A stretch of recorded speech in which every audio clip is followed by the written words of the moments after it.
10 years. But following that is a whole new group of people that we're going to have to start thinking about and how we're going to prepare for, because we can only assume that they're going to get out of their parents' basement and get going.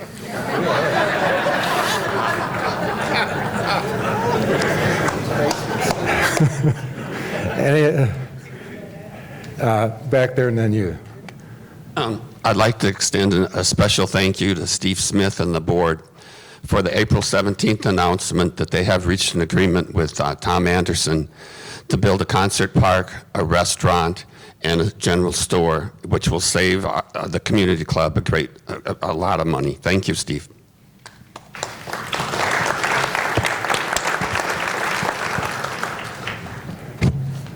So you had a question there? I was surprised that none of your slides showed anything to do with. Okay, he's surprised that none of our slides had anything to do with EMS. We do have a provision in there under public safety that we're going to be looking at that, but it's not really the preview of the Strategic Planning Committee, and that, believe me, there is a tremendous amount of attention on that issue. The board is working very hard on that with a number of other people. We don't feel like, other than being an observer, an occasional participant, that's really not something that we want to spend a lot of time on. Well, we're an advocate for it. We know it's important. We will be doing that, but the other, it's really an operational issue, but it's an issue for the county. It's a whole group of people that are working on it now.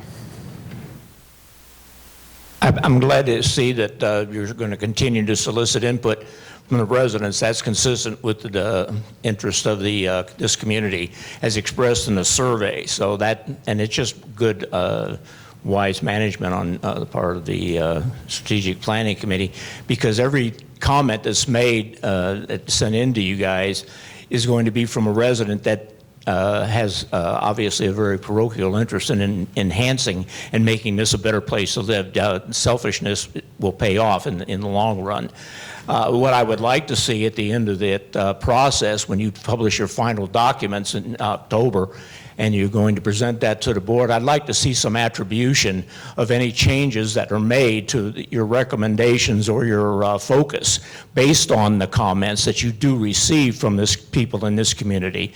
I think that would help, obviously, with the trust and the transparency and the fact that the residents could then see that they're not just wasting their time sending recommendations up to you to be ignored. So I would like to see some attribution, if you change anything, attributing that to the comments made by some citizen in this community. Thank you. Okay, thank you.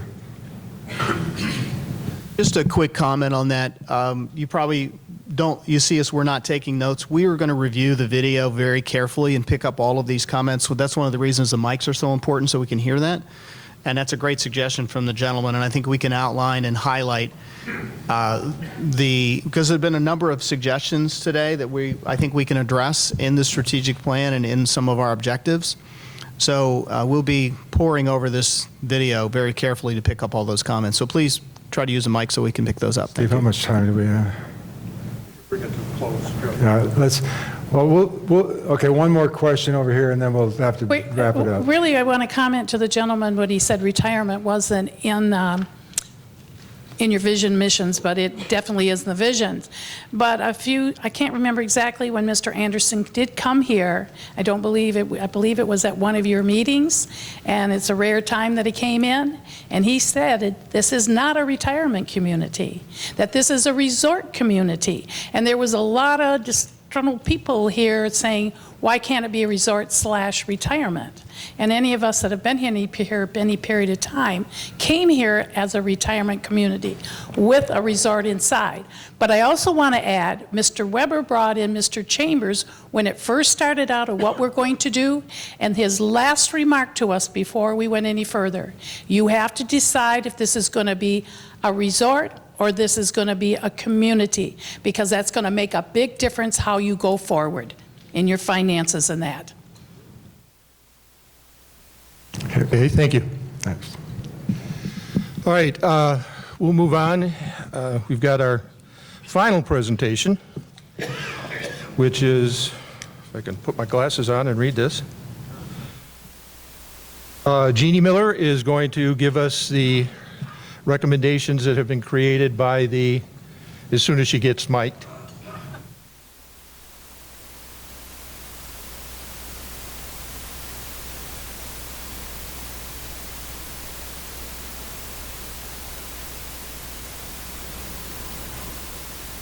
Testing.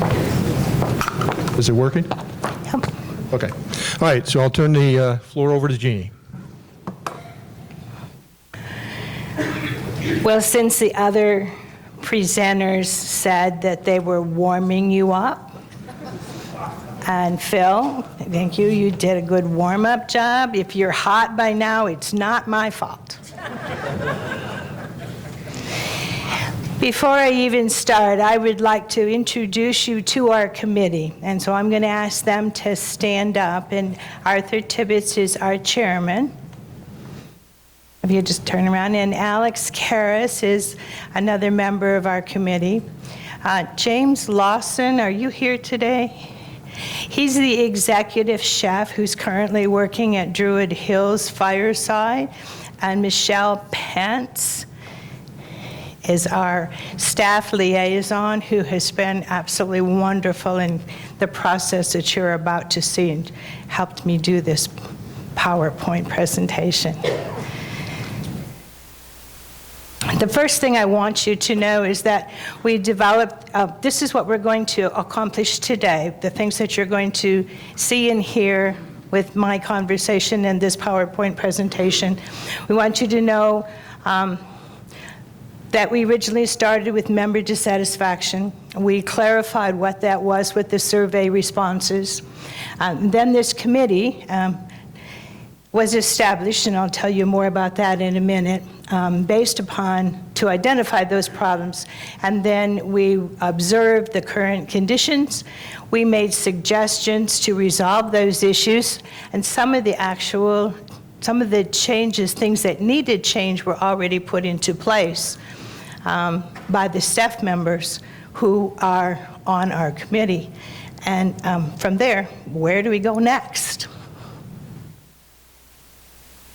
So some time ago, you participated in a survey, and I got all kinds of comments about, we don't want any more surveys, stop.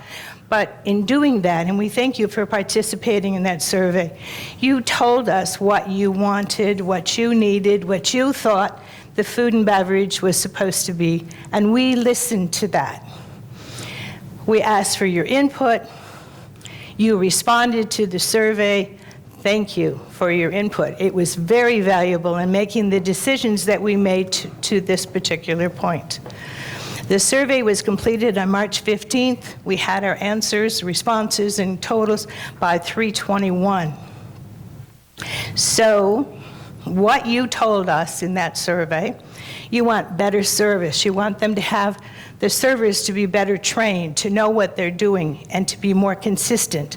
You wanted reasonable prices. You wanted a variety in the menu.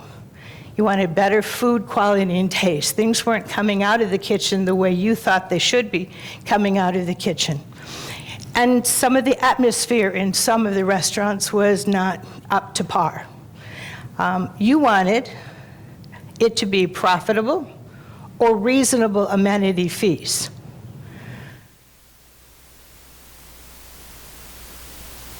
This is what the survey said. People wanted the variety. 92% wanted a variety. Several people requested a senior plate. We don't eat that much food at a particular time. We don't want to pay that much money.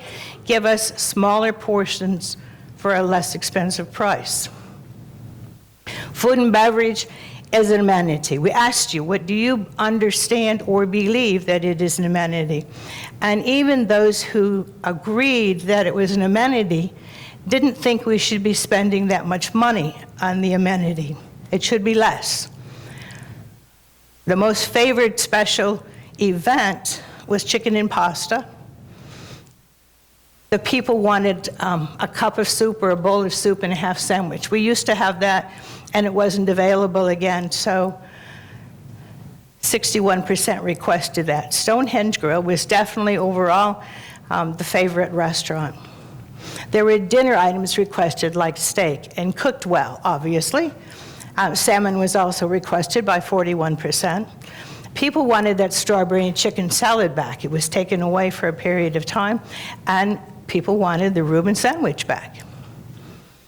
Arthur Tibbetts, our chairman, Alex Karras, Ralph Moriello, who's currently on leave, James Lawson, who is our executive chef, was part of our committee. He retired, moved to Fairfield Glade. One day after he moved here, we put him on the committee. A week after that, we put him to work. Michelle Pence was brought in as a staff liaison. She's been very, very valuable to us with her background and experience in food and beverage. Was able to kind of pick it up and pull it all together.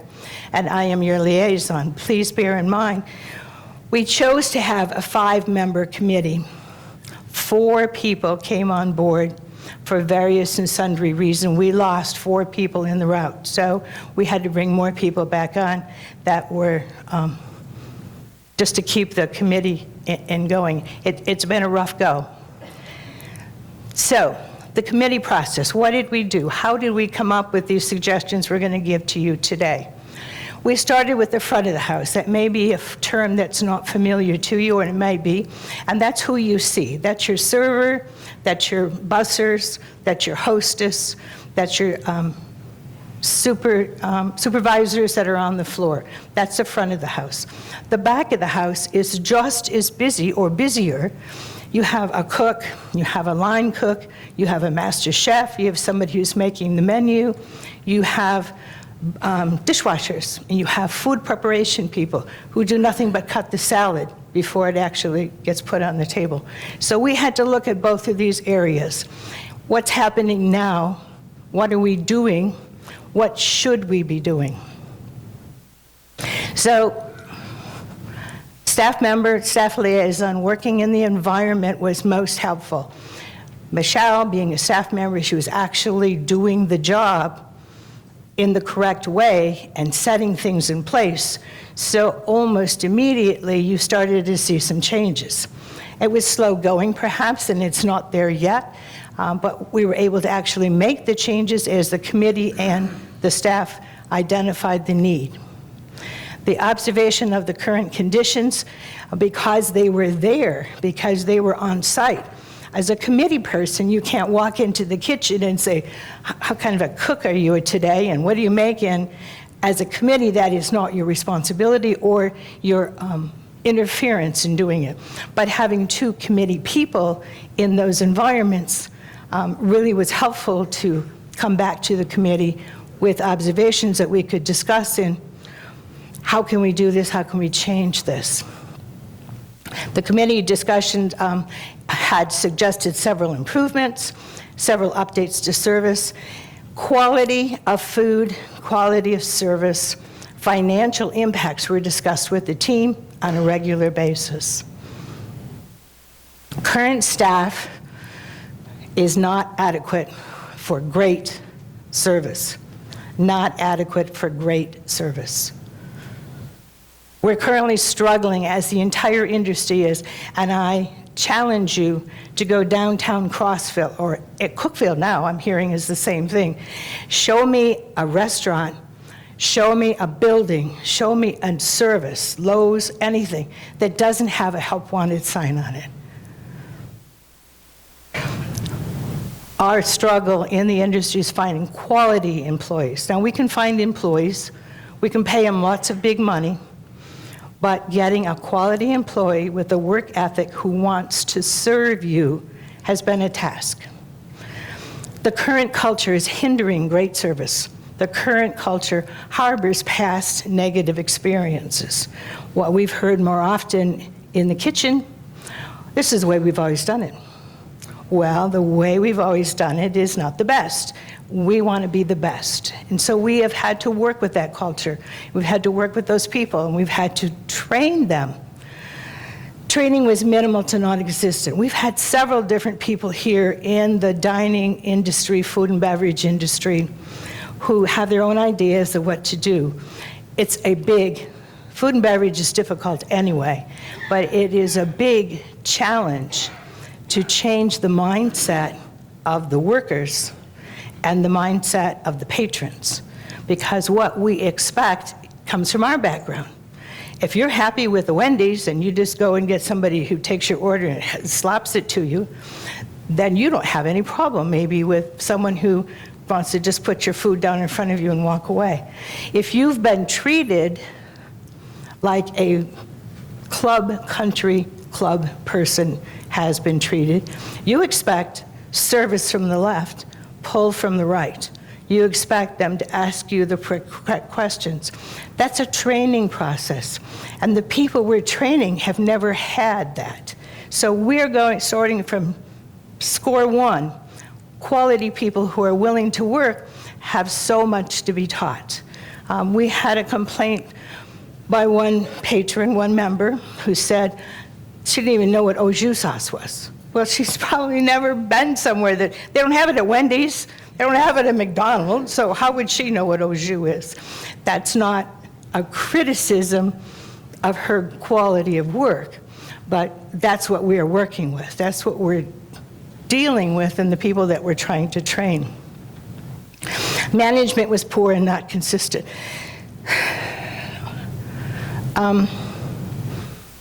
Part of that problem is, and I'm going to say it again later, but it's on my mind right now.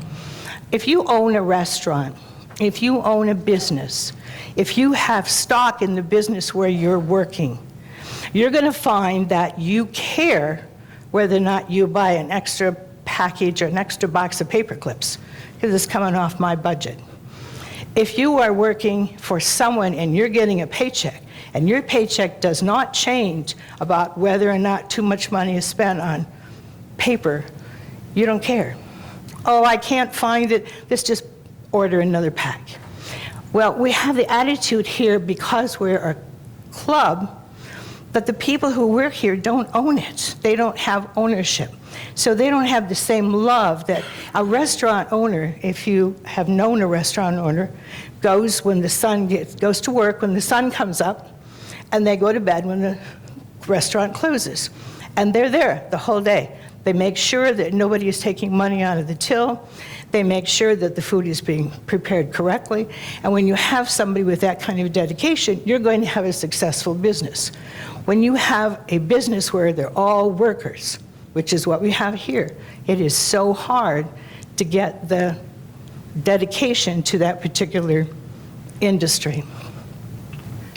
So we were able to maintain. I've heard from multiple different people in your responses to us. You have said the food is better, the service is better, and we've seen a major change. But we've been able to, at best, develop a mediocre service at both locations, including service and cooking in the front and back. We still have problems. You're still sending us your concerns, but it has definitely gotten better. But we have become, not we, but the food and beverage industry, the food and beverage people have said, oh, they're not complaining, we're okay. Well, if you've seen those ads on TV of what okay is, we don't want to be okay, we want to be great. And we're not performing great in any area. There is lack of ownership, as I just mentioned, with the job. And I knew I was going to say it someplace, I wasn't sure where. The owner of the restaurant is a whole lot different than us being workers in that restaurant. Financially, when we identified, as the committee, identified the problems, there were great costs. The cost to staff both locations was one of our biggest entities, with an unknown number of patrons. So we have a buffet. And at the buffet, we're planning for 150 people. 30 show up. We have 30 servers because we're expecting 150. So we have food for 150 and 30 people and 30 incomes. There is so much loss from that because we don't know. So we plan for 30 the next time. and 150 people show up, and we only have 5 waitresses, and everybody's mad because there's not enough food. So how did we resolve that issue? We asked you to send in reservations. With reservations, we would know exactly or very close, and then we add on because we know more people will show up, and then it rains. We got the reservations, but it rains and nobody comes out in the rain, and we're right back where we were before. It's just giving you an idea of the kinds of issues that food and beverage has to deal with. And the cost to have management in place at both restaurants. Servers are hired. We had several people who have indicated to us, there's lots of people out there, pay them more money. Well, more money isn't going to attract them if they get here and then don't have work, or they show up. It isn't going to attract the kids who just got invited to a party. So we're going to call in sick. So 3 of our servers call in sick on the same night. We send out applications. We've gotten very creative in getting into the application process and going online. Teenagers, young people today, don't read the newspaper like I used to. I assume you do too. You read the ads, you go through management people. They use internet and tweeting and Facebook to actually look for a job. They sit on their little phones or their iPads. And so we got 1 week, 37 applicants for servers. It was wonderful. 4 of them called for an interview. 1 showed up. And we hired her. Passed the drug test, which is good, which is really hard. Passed, and she worked a week. We start all over again. So managing the places is also a concern because these are new people. Many of them are in training. We have some excellent staff, excellent core staff that I'm sure you've all met and you know them by name. But for the new people, we're trying to put them through the process of training. And to keep them on gear, going where they're supposed to be going, we need a staff manager, a floor supervisor in both restaurants. That's more expense. They're not getting tips, so we have to pay them the higher pay rate. Cost of maintaining the building and the utilities. That is over and above what actual food and beverage problems are. The cost to repair the food. Currently, high cost of quality food. If you want to get what we have used in the past, frozen food that comes in, we stick it in the freezer, pull it out, stick it in the fryer, and it's yours. Or you want gourmet food that is cooked appropriately, has a different taste, tastes good, and you enjoy that a whole lot more, it's going to cost you a little bit more. So in order for it to cost more, we have to raise the price. So then the people say, no, this is too much money. Well, it's not the same fried food you used to have. It's now quality food. There's a large waste. We talked about the buffets. In order to have a buffet, it can be cheaper because it doesn't take quite as many employees to run a buffet as it does to run an individual service. Volume purchasing discounts. We looked at working with different vendors who provide us with our food to find out if, because we have so many restaurants here, including snack bars, can we get volume discounts? And that was approached, and we ended up identifying the actual vendors who can give us the best prices and the best quality. And value was not there for the increased charges. So we had the strawberry chicken salad that's back. Part of the reason it was taken away is, where do you get strawberries in December? Far, far away, and they're costly. And if you don't get enough strawberry chicken salad requests, then those strawberries don't last that long. You got to go get them again. So there's a lot of items in food and beverage that I want you to know we've looked at and evaluated. So the changes that we've made to date in the front of the house is we have put in policy and procedure guidelines for the staff, clarified what they're supposed to do. We have developed floor managers, so there's someone on the floor who can address those issues that the waitress staff, server staff doesn't know how to address. We brought in hostesses, and we brought in bussers to clear those tables out. We brought in food runners because we were getting complaints the food wasn't coming out hot. Well, it was getting done. It was put on the correct. The waitress was so busy taking an order that he or she was not able to get to the food in time. So we developed a new system with food runners. The minute it's done, the food comes out to your table. So you see somebody different than the one who actually took your order. We set up server lineup each day. Every time at the beginning of the day, all the servers would be lined up, and they would be told what the soup is, what the special is of the day, and they were supposed to remember that all the way to the table. And we found that that wasn't always working, so we had it written down for them, and we would hand them a piece of paper that they would take with them to the table, and they could look it up if somebody asked them that question. At the same time, we changed the comment cards from the paper card that's stuck in the little box to actually giving you an opportunity on your bill to go online and give us your comment about good, bad, indifferent, what you'd like happened at your particular meal that day. And so we got multiple comments, both good and bad, some special to the servers, great job, and some particular incidences. Those were brought to the servers. So the ones who did an excellent job were complimented in front of everyone else. And they all wanted to have their name on that reply next time, so hopefully they would try a little harder to do a good job. And then there were some who were not doing such a good job, and this was used as a training tool. This is what they were looking for. This is what your customer noticed about you. This is how you can improve. And when you improve, you get bigger tips. Aha, now the light came on. Okay, now I have an interest in making things better. And feedback to the service from those response cards were done on a regular basis. So the back of the house, this is the part you don't even see. Kitchen equipment was purchased for the better cooking of food.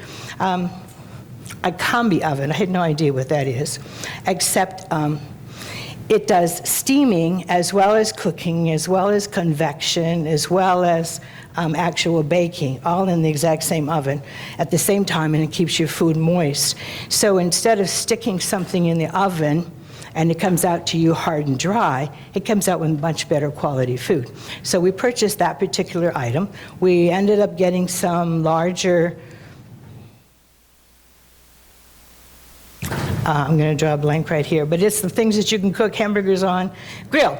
We had wider grills. Oh, thank you. It was a little bitty grill, and we weren't able to do the kinds of things we wanted to do in the bigger restaurants, so we got bigger grills. And then the prep line, the way that the kitchen was organized was not convenient. And I'm talking right now about Druid Hills. The kitchen for Druid Hills and Fireside. And it was lined up so that a cook were walking over each other. And this got reorganized so that you could start here, go here, put the food here, and the waitress server knew exactly where to go to get it. So that helped. It helped to speed up the process so it wasn't quite so confusing back there.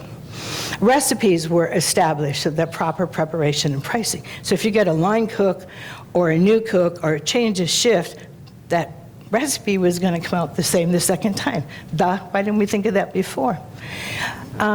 Management in the back of the house tried to develop teamwork in preparation and food presentation, which was a little bit of difficulty. We're talking about people here now, and people, they have different likes and dislikes. And so he developed a teamwork attitude with everyone that we're here together, we can do this together. And they ended up making some very successful banquets and presentations, as well as working in the restaurant itself. Inventory systems were corrected. Part of the costs that came to you on the budget that said how much food costs was a small glitch in the system. If I purchased from, I'm making this up, if I purchase from Gordon flour in a 25-pound bag, and I purchase from Cisco flour in a 5-pound bag. I know they use 25 or 50 or something, but 25 and 50. When inventory was done, 3, 2, 5 bags. 325 and 2 5s are not the same price, and they don't last as long. And the entire, not the entire, many items on the inventory list were incorrect